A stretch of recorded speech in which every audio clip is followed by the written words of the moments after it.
Hello అందరికీ, నేను మీ Radhika. Welcome back to my channel Radhi vlogs.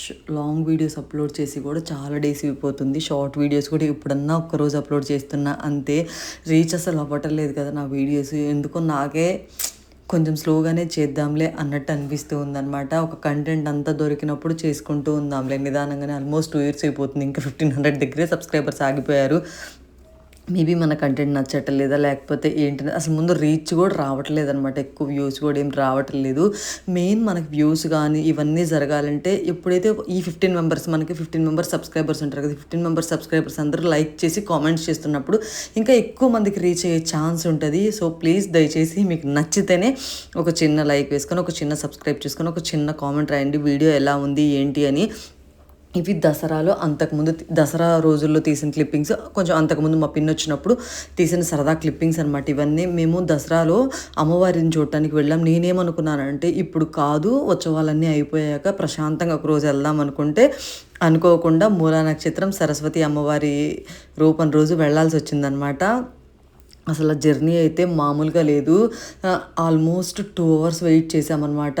ఏంటి దేవుడి దగ్గరికి వెళ్ళటానికి కూడా కాదు, ఇక్కడి నుంచి లోపలికి కూడా కాదు, బయట అంతా తిప్పుకొని తిరిగి ఎక్కడెక్కడనో తిప్పుకొని వచ్చారు. నిజం చెప్పాలంటే ఆ రోజు దర్శనానికి ఆ ఒక్కరోజు 10 hours పట్టిందనమాట. మార్నింగ్ 4కే అక్కడికి వెళ్ళిపోయాము.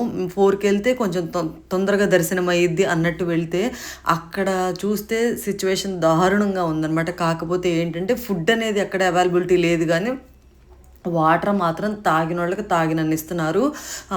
మేము అందరు చెప్తుంది ఏంటంటే ప్రతి సంవత్సరం ఇలా ఎప్పుడూ లేదు. మేము నిన్నటి దాకా కూడా వచ్చాము, అంతకు ముందు రోజు కూడా వెళ్ళారు. మూల నక్షత్రం కాకుండా ముందు రోజు కూడా వెళ్ళాము, కానీ ఇంత టైం ఏం పట్టలేదు.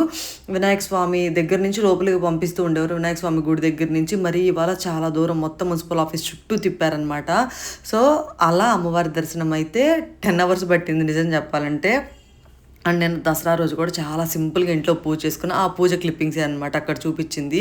నేను ఇప్పుడు సిల్వర్ తీసుకోవడానికి వెళ్తున్నా. ఇక్కడ ఏంటంటే విజయవాడలో 2 Townలో జైన్ కాంప్లెక్స్ అని ఉంటుంది, గుర్తుపెట్టుకోండి. ఎవరైనా సిల్వర్ తీసుకునే వాళ్ళు ఉంటే మాత్రం అక్కడికి వెళ్ళి తీసుకోండి. కొంచెం బార్గెయిన్ చేస్తే తక్కువకి ఇస్తారు. మనం ఏంటంటే ఇట్లా సిఎంఆర్ వీటిలోకి వెళ్తే ఏంటంటే షాపింగ్ మాల్స్లోకి ఫిక్స్డ్ రేట్ కదా, కాకపోతే ఇక్కడ ఏంటంటే మనం ఎక్కువ బార్గెయిన్ చేసే అవకాశం ఉంటుంది. ఆల్మోస్ట్ ఒక 600 to 700 వరకు తగ్గిస్తారు అనమాట. పెద్ద పెద్ద వస్తువులు అయితే ఇంకొంచెం ఎక్కువే తగ్గిస్తారు. నేను తీసుకున్నది ఏంటంటే దేవుడికి పెట్టుకోవడానికి ప్రసాదం అని ఒక చిన్న స్పూన్ లాంటిది తీసుకున్నాను అనమాట.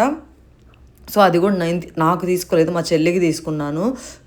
అక్కడ ప్రైజెస్ కూడా మీరు ఒకటి గుర్తుపెట్టుకోండి, వాళ్ళు చెప్తారు ఒక అమౌంట్ అనేది చెప్తారు. ఆ అమౌంట్ చెప్పిన దాన్ని బట్టి మీరు అట్లీస్ట్ ఒక 1000 లెస్ చేయండి. వాళ్ళు 4500 చెప్పారంటే మీరు 3500, ఆ తర్వాత 200 పెంచుకుంటూ ఫైనల్గా ఒక అమౌంట్ ఇచ్చేసి వచ్చేసేయండి. మనం మాల్స్కి వెళ్తే అసలు ఛాన్సే లేదనమాట. ₹1 కూడా బార్గెన్ చేయడానికి ఫిక్స్డ్ రేట్ అంతే. ఇక్కడ ఏంటంటే బార్గెన్ చేయొచ్చు. ఇక్కడైతే దాదాపు ఒక 100 షాపులు ఉన్నాయన్నమాట. ఇప్పుడు సిల్వర్ ప్రైస్ కూడా చాలా పెరిగింది. ఆల్మోస్ట్ ఒక 4 to 5 months నుంచి బాగా పెరుగుతూ ఉందన్నమాట. నాకేమనిపించింది అంటే సిల్వర్ గురించి ఆలోచిస్తే, సిల్వర్ అనేది మనం పెద్ద పెద్ద వస్తువు చాలామంది చెప్తున్నారు కదా సిల్వర్ ఒక ఇన్వెస్ట్మెంట్గా కొనుక్కోండి అది ఇదని చెప్పి. మీరు ఒకవేళ సిల్వర్ కొనుక్కోవాలి అనుకుంటే ఇలా వస్తువుల రూపంలో కాకుండా నార్మల్గా అంటే కాయిన్ ఉంటుంది కదా, 999 కాయిన్స్ అని ఉంటాయి అనమాట. కేజీ, ½ కేజీ ఒక 50,000 25,000 కాంచి స్టార్ట్ అవుతాయి. అలా కాయిన్స్ కొనుక్కోండి, అవి అప్పుడు ఇన్వెస్ట్మెంట్లా ఉంటుంది.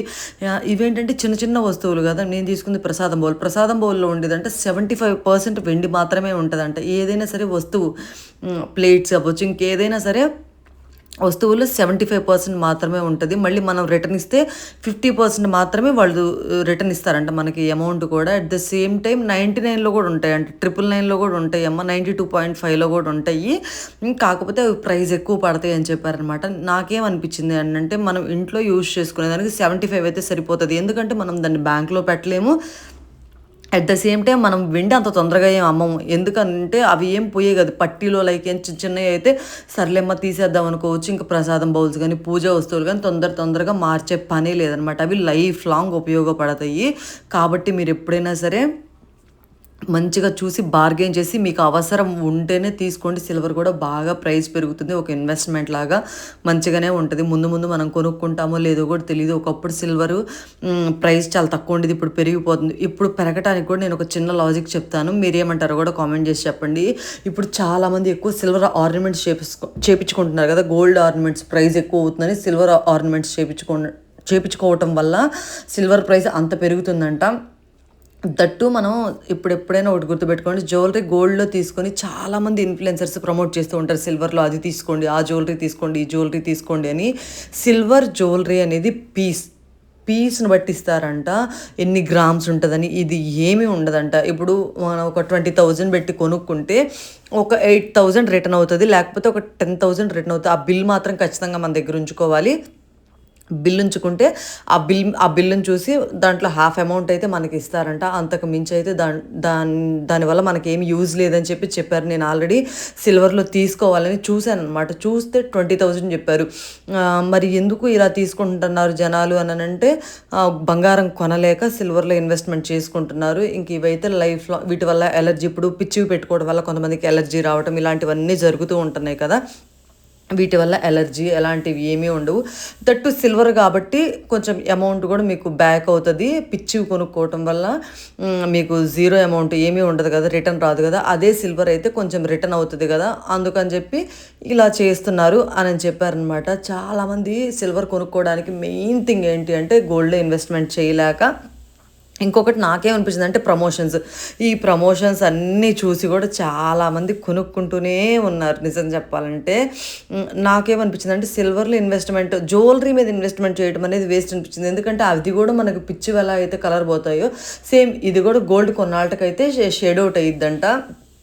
మళ్ళీ మనకి ఆ రోజు ఒకవేళ మనం పాలిష్ చేయించుకోవాలంటే ఆ రోజు గోల్డ్ రేట్ ఎంత ఉంటే అంత, ఆ పాలిష్కి ఎంత ఖర్చు అయితే అంత తీసుకుంటామని చెప్పారు. ఒకటి గుర్తుపెట్టుకోండి, మీ దగ్గర అన్ని గోల్డ్ ఉన్నాయి, మీరు అన్నీ అయిపోయింది అనుకున్నప్పుడు మాత్రమే సిల్వర్ ఆర్నమెంట్స్లోకి దిగండి. లేకపోతే మాత్రం మ్యాక్సిమం గోల్డే తీసుకోవడానికి ట్రై చేయండి. ఎందుకంటే అది బ్యాంక్లో పెట్టుకోవడానికి రీసేల్కి మంచిగా యూజ్ అవుతుంది. నాకు తెలిసిన ఇన్ఫర్మేషన్ అయితే ఇది. మీరేమంటారో కూడా కామెంట్ చేయండి.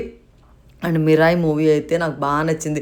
ఎప్పుడో వచ్చింది కదా, అందరు చూడటం వెళ్ళిపోవటం కూడా అయిపోయింది. మిరాయి మూవీ ఇవన్నీ చూసాను అనమాట నేను కూడా. చాలా బాగుంది. బ్యూటీ మూవీ కూడా చాలా బాగుంది. నిజం చెప్పాలంటే నేనైతే షాక్ అయిపోయాను లాస్ట్ వరకు చూశాను కదా.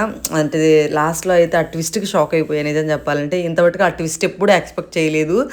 ఫస్ట్ టైం ఆ బ్యూటీ మూవీలో జరిగింది. మిరాయి మూవీ కానీ, బ్యూటీ మూవీ కానీ, ఓజీ మూవీ కూడా చాలా చాలా బాగుందన్నమాట. ఇప్పుడు వచ్చిన రీసెంట్ మూవీలు అన్నిటికీ వెళ్ళొచ్చాను, నిన్న వచ్చిన కాంతారాకి తప్ప ఎందుకో వెళ్ళలేదు ఆ మూవీకి మాత్రం. సో అది ఇంకా ఈ క్లిప్పింగ్స్ అన్నీ కూడా నిజం చెప్పాలంటే నేను గుంటూరు వెళ్ళొచ్చాను మధ్యలో, ఒకరోజు మధ్యలో మా పిన్ వచ్చినప్పుడు ఇలా సరదాగా తీసిన క్లిప్పింగ్స్ అన్నీ ఇవన్నీ కూడా. అండ్ నేను ఇంకో విషయం కూడా చెప్పాలనుకుంటున్నాను. ఎవరైతే నేను ఇక్కడ విజయవాడలో లైవ్లో చూశాను కదా, అమ్మవారి దర్శనాలు జరుగుతున్నప్పుడు ఎవరైతే ఊళ్ళో ఉంటారు కదా, వాళ్ళు కొంచెం దర్శనాలు అయిపోయినాక, అంటే నవరాత్రులు అయిపోయినాక వెళ్ళినా పర్లేదేమో అనిపించింది. అక్కడ బయట ఊళ్ళ నుంచి వచ్చేవాళ్ళు ఎంత ఇబ్బందులు పడ్డారంటే అంత ఇబ్బందులు పడ్డారు. వాళ్ళు అక్కడక్కడి నుంచో జర్నీలు చేసి వచ్చి మళ్ళీ ఇక్కడ వెయిట్ చేసి దర్శనం చేసుకోవాలంటే అమ్మవారిని, ఎవరైనా అమ్మవారి మీద భక్తి శ్రద్ధలతోనే వస్తారు, అందులో ఎలాంటి డౌట్ లేదు. దట్టు ఇంకా చిన్న పిల్లల్ని తీసుకొచ్చేవాళ్ళు. నేను ఒక విషయం షేర్ చేస్తాను. మీరు చిన్న పిల్లల్ని, హార్ట్ పేషెంట్ని, మీరు నడవలేని వాళ్ళు, మోకాళ్ళ నొప్పులు ఉన్న వాళ్ళు, ఇంకా ఏదన్నా జనాల్లో ఉంటే ఊపిరాడదు కొంతమందికి, అలాంటి బ్రీతింగ్ ఇష్యూస్ ఉన్నవాళ్ళు దయచేసి ఇలాంటి రెస్ట్ టైంలో అయితే మాత్రం అసలు రావద్దు. అది ఈ టెంపుల్ అనే కాదు, ఏ టెంపుల్ అయినా సరే మీరు ఇలాంటి టైంలో అసలు వెళ్ళొద్దు. ఏదైనా నార్మల్ టైంలో వెళ్ళిపోండి హ్యాపీగా. ఇప్పుడు వెంకటేశ్వర స్వామి టెంపుల్స్ ఇవన్నీ ఉంటాయి, అవి శనివారం బాగా రష్గా ఉంటాయి. మిగతా అన్ని టైంలో అంత రష్ ఏమి ఉండదు. కాబట్టి అలాంటి టైంలో వెళ్ళటానికి ట్రై చేయండి. మీరు ఎప్పుడైనా సరే చిన్నపిల్లల్ని తీసుకొని భుజాల మీద ఎక్కించుకొని, నాకైతే లిటరల్లీ ఒకళ్ళని చూస్తే కళ్ళమ్మడి నీళ్ళు ఆగలేదు. పిల్లోడిని, చిన్న బాబు, వాడు అసలు చంక దిగడు పెట్టుకోవడానికి. వాళ్ళు 2 అవర్స్లో వెళ్ళిపోదామని చెప్పి వచ్చారంట. వాళ్ళు ప్రతి ఇయర్ వస్తారంట. 2 అవర్స్ కదా దర్శనానికి పట్టేది. బాబుని తీసుకొని వెళ్ళిపోదాం అనుకున్నారు. తినడానికి ఫుడ్ కూడా తెచ్చుకోలేదు. కనీసం బాబు ఉన్నప్పుడు ఫుడ్ తెచ్చుకుంటే పోయేది కదా, అది కూడా తెచ్చుకోలేదు. వాళ్ళేమో నాకైతే అనిపించింది వాళ్ళు ఏంటి జనంలో స్ట్రక్ అయిపోయారనమాట. వాళ్ళు బయటికి వెళ్ళటానికి ఛాన్స్ లేదు. ఒకవేళ బయటికి వెళ్ళాలన్నా మళ్ళీ సేమ్ ఇంతే, ఒక 3 కిలోమీటర్స్ నడిచి వెళ్ళాలి. ఆటోలు కూడా వచ్చే సిచ్యువేషన్స్ కాదు టెంపుల్ దగ్గరికి. మామూలుగా అయితే టెంపుల్ ఎదురే, వినాయక స్వామి టెంపుల్ ఎదురు వదిలిపెట్టేవాళ్ళు, అలాంటిది 2 కిలోమీటర్ల అవతల వదిలిపెట్టారు. సో అక్కడ దాకా నడిచి వెళ్ళాలి టెంపుల్ దగ్గరికి. ఏ ఆటోలు రాక ఆ బాబునైతే పాపం మా మదర్ ఫీడింగ్ ఇస్తూనే ఇంకా అలా ఉండిపోయారనమాట. ఎప్పుడైనా సరే ఇలాంటి రెస్ట్ టైంలో ఎవ్వరు వెళ్ళొద్దు. ఇంకా ఊళ్ళో ఉన్న వాళ్ళైతే మాత్రం బయట ఊరు నుంచి వచ్చే వాళ్ళకి ఛాన్స్ ఇవ్వండి. ఎందుకంటే ఊళ్ళో ఉన్న వాళ్ళకి అమ్మవారి అనుగ్రహం ఎప్పుడూ ఉంటుంది, అందులో ఎలాంటి డౌటు లేదనమాట. ఇది నాకు చెప్పాలనిపించింది. కాకపోతే నేను ఇదంతా దసరా అంతా అయిపోయాక అప్లోడ్ చేస్తున్నాను కదా. నెక్స్ట్ దసరాకైనా ఇలాంటి ఫెస్టివల్స్ ఉన్నప్పుడు కొంచెం జాగ్రత్త పడండి. కొంచెం బయట నుంచి వచ్చే వాళ్ళకి చూడటానికి ఛాన్స్ ఇవ్వండి. తోసుకోవటం ఇదంతా చాలా అవుతుంది. నేను ఇంకా ఒకటి షార్ట్ వీడియోస్లో కూడా చెప్పాను, మీరు గమనిస్తే. మీరు ఎవరైనా చూసింటే మాత్రం కంపల్సరీగా ఎవరైతే మాల వేసుకొని కాలినడకన వస్తారో అలాంటి వాళ్ళందరికీ కొంచెం వాళ్ళకి ఒక వే పెడితే బాగుంటుంది. వాళ్ళు డైరెక్ట్గా అమ్మవారి దగ్గరికి దర్శనం చేసుకునేటట్టు పెడితే బాగుంటుందని నాకు అనిపించింది. వాళ్ళు ఆల్మోస్ట్ 30 to 35 days అమ్మవారి దగ్గరికి నడిచి వచ్చారు. మనమేముంది జస్ట్ నార్మల్గా మార్నింగ్ స్నానం చేసి రెడీ అయ్యి వెళ్ళిపోయాం తూతూ మంత్రంగా. వాళ్ళు ఎంతో భక్తి శ్రద్ధలతో ఎక్కడి నుంచో నడిచి వస్తున్నారంటే వాళ్ళకి ఎంత భక్తి శ్రద్ధలు అన్నీ అమ్మవారి అనుగ్రహం ఉండబట్టే కదా. అలాంటి వాళ్ళందరికీ ఒక సపరేట్ లైన్ పెడితే బాగుంటుందని నాకు అనిపించింది. మీరేమంటారో కూడా కామెంట్ చేయండి. సో ఇంక మా పిన్ వచ్చినప్పుడు అలా సరదాగా చాలా షాపింగ్కి వెళ్ళొచ్చాం. కానీ నేనేం తీసుకోలేదు, ఎందుకంటే నేను ఇప్పుడు ఇక్కడే ఉంటాను కాబట్టి నచ్చితే ఎప్పుడోకప్పుడు కొనుక్కోవచ్చు వెళ్ళినప్పుడు అని చెప్పి నేనేం తీసుకోలేదు. అండ్ ఇక్కడ 1 టౌన్ ఉంటుంది కదా, 1 టౌన్ వెళ్తే మాత్రం ఏదైనా సరే చాలా చీప్గా వస్తుంది అబ్బా. అక్కడ కూడా ఇప్పుడు బార్గెనింగ్ ఏం లేదు. ఒకప్పుడు మిడిల్ క్లాస్ వాళ్ళకి 1 టౌన్, బీసెంట్ రోడ్ ఇలాంటివంటే పిచ్చి. వెళ్తే ఒక 150కో 200కో కొనుక్కోవచ్చు ఏదైనా టాప్ అయినా ఏదైనా సరే క్లిప్స్ అయినా. ఇప్పుడు అక్కడ కూడా ఛాన్సే లేదు. ఏదైనా ఫిక్స్డ్ రేట్. ఏదన్నా 1 టౌన్లో అయితే ఒక 10 to 15 రూపీస్. ఏదన్నా జ్యువెలరీ మీదైనా కొంచెం తగ్గిస్తారు, ఏదో బార్గెయిన్ చేస్తే. అది కొన్ని షాప్స్లో అండి, కొన్ని షాప్స్లో అసలు లేనే లేదు. Fixed price. మేము చెప్పేదే రీటైల్ ప్రైస్ అమ్మా. మేమందరం హోల్సేలర్స్ కదా, హోల్సేల్ ప్రైజే చెప్తున్నాము, రీటైల్ ప్రైస్ కూడా కాదు చెప్తుంది అని చెప్తున్నారు అనమాట. ఈ చైన్స్ అయితే ఒక్కోటి 100 రూపీస్ పడ్డాయి, చాలా బాగున్నాయి. 110 అంతే 120 ఏం పడ్డాయి. నేను ఒకటి మా పిన్ ఒకటి తీసుకున్నాం అనమాట. బాగున్నాయి క్వాలిటీ కూడా.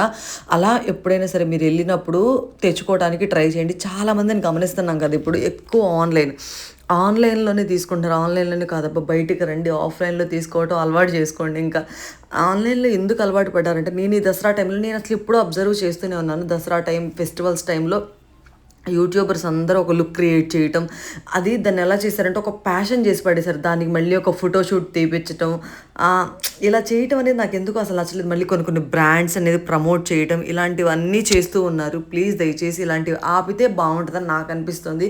ఎందుకంటే ఖాళీగా కూర్చొని సరదాగా యూట్యూబ్ చూసే ఎవరికైనా సరే ఏమనిపిస్తుంది తెలుసా, అరే మనం కూడా అవి కొనుక్కుంటే బాగుండు అనేటట్టు వీళ్ళ వీడియోస్ అన్నీ అనిపిస్తున్నాయి అనమాట. యూట్యూబ్ చేస్తున్న నాకు కూడా అనిపిస్తున్నాయి. అంటే ఒకసారి అర్థం చేసుకోండి, ఇన్ని చెప్తున్నా నాకైనా సరే వాళ్ళు ఒక శారీ కట్టుకోగల, అరే ఈ శారీ బాగుంది, అది బాగుంది, కొనుక్కుందాం అనిపించింది. కానీ అవన్నీ వాళ్ళకి ఫ్రీగా వచ్చాయి. మనం చాలా డబ్బులు ఇన్వెస్ట్మెంట్ చేయాలి. అది మీరు ఎంత గుర్తుపెట్టుకుంటే అంత మంచిది. ఎప్పుడైనా సరే ఫ్రీ ప్రమోషన్స్ చేసేవాళ్ళు ఏంటంటే వాళ్ళ డబ్బుల కోసం, వాళ్ళ మనీ కోసం చేస్తూ ఉంటారు. అది ఎవరెవరి ఇష్టం వాళ్ళది, దాన్ని నేను ఎప్పుడు కాదన్న. కానీ అమ్మవారి ఉత్సవాలప్పుడు కూడా, అంటే లైక్ దసరా అప్పుడు కూడా 9 రోజులు 9 నవరాత్రుల్లాగా 9 అమ్మవారి అవతారాలు వేసుకోవటం వేరు, అసలు అమ్మవారి రెడీ అవ్వటం వేరు. రెడీ అవ్వటం రోజు ఒక మేకప్ మ్యాన్ని పిలిపించడం, ఒక బ్యూటీషియన్ని పిలిపించడం, రెడీ అవ్వటం, ఎందుకు అదంతా అవే అంత కరెక్ట్ కాదు, అంత న్యాచురల్గా అనిపించలేదని నాకు అనిపిస్తుంది. కానీ కొంతమంది ఆలోచించే విధానం ఎలా ఉంటుందంటే, మనం ఎప్పుడు ఒకేలాగా వీడియోస్ తీసి అప్లోడ్ చేస్తే జనాలు ఇంట్రెస్ట్ చూపిస్తారో లేదో అని ఒక్కొక్కళ్ళ ఉద్దేశం ఒక్కొక్కలా ఉంటుంది అనమాట. సో అలా మేము మొన్న కళామందిరికి వెళ్ళినప్పుడు అసలు షాప్ అంతా చాలా, అసలు ఏం లేరు కస్టమర్స్, ఒకటి అలా ఉన్నారనమాట.